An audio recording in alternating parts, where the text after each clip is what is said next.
Well, we are making spirits bright this morning. Great to have brand ambassador for Glenfiddich and Balvenie, Jamie Johnson, back on the show. You brought treats. I brought treats. A few selections, Yes, a wide selection of treats. Okay, where do you want to go? Where do you want to start? Want to start with the Canadian stuff? Absolutely, absolutely. The nice thing about having whiskey sort of as a gift in your home over the holidays is it's quite versatile, so you can do so much with it. So I brought 4 sort of different styles, different flavor profiles, whiskeys you can do sort of different things with. Price points. Exactly.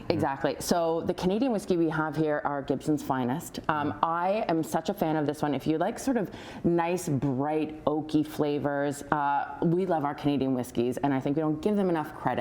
They do a lot of heavy lifting in the whiskey world, and this one especially, we age it extra long, so it's got that really nice flavor profile. Good for neat, good for on the rocks, good for cocktails. That was my question. Yeah. Do you go neat? Do you go any of these could be rocks? neat. Yeah? Absolutely. Any of these could be rocks. Any of these could be cocktail. What do you do? Which one do you do? I mean, if it's my first time, I will try it first neat, room temperature, and then I'll be like, what's my vibe for today? Chef D's over there with his rocks glass all ready to go. Not your time, buddy. Not your time. Okay, what's next? We have Grant. We have our blended Scotch here. Again, super approachable in terms of price point, in terms of flavor profile. This one is kind of like, I think about orange blossoms and oakiness and a bit of creaminess on the end. Again, really great. Neat on the rocks cocktail, however you feel. Different cocktails for these two? I would say something, if you're looking for a little sweeter backbone, go for the Canadian whiskey. If you're looking for something a little more straight and narrow, I would go for the blended Scotch. Where do you get your cocktails? Like, where do you get ideas for cocktails? I would always go classic cocktail when we're talking about great whiskey. I would make sure that they're cocktail forward, or that they're spirit forward, so you can actually taste the whiskey. Old fashions, we're talking? Old fashions, Manhattans, anything like that. Yeah, okay. Absolutely. Let's get into this. The Balvenie. Balvenie. Balvenie. I mean, you can say it however you want. No, I want to say it properly. I get asked that question all the time.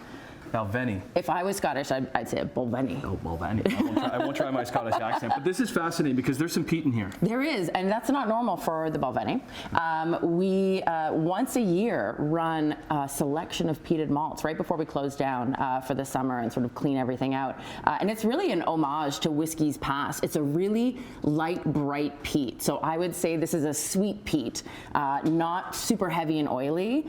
This one is definitely like a Speyside style peat. It's bright, it's got lots of like lemon zest and bright oak and a little bit of campfire. Why is it always when you're cleaning things out? Because is that where the peat lies? Well, so we do it right before because we don't want any of that peat to impede any of the other whiskey we have after it. So we're just kind of, we put it through and then we clean it out. Because it can be a bit of a bully. And it's polarizing. It is polarizing. Some people don't go right for it. That's why for this one, I would probably lean towards someone who knew their whiskeys, who really appreciates that sort of like story, that craftsmanship. Sure. Yeah. Showstopper on the end here? Showstopper on the end. We have our Cuvée cask finish, Glenfiddich 23 Grand Cru.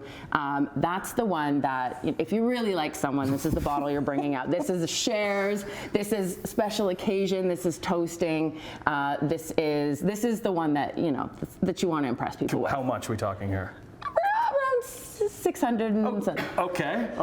Oh, this is the one you want, huh, Chef D? Interesting. I see now. What makes it so great, Jamie? It's 23 years, finished in French oak Cuvée casks. So there's that really beautiful sort of elegance to it. It's really approachable. Even a new whiskey drinker, I think, would really appreciate that, just because it's so approachable and elegant. And then you've spoiled them for life, basically. That's all they can have.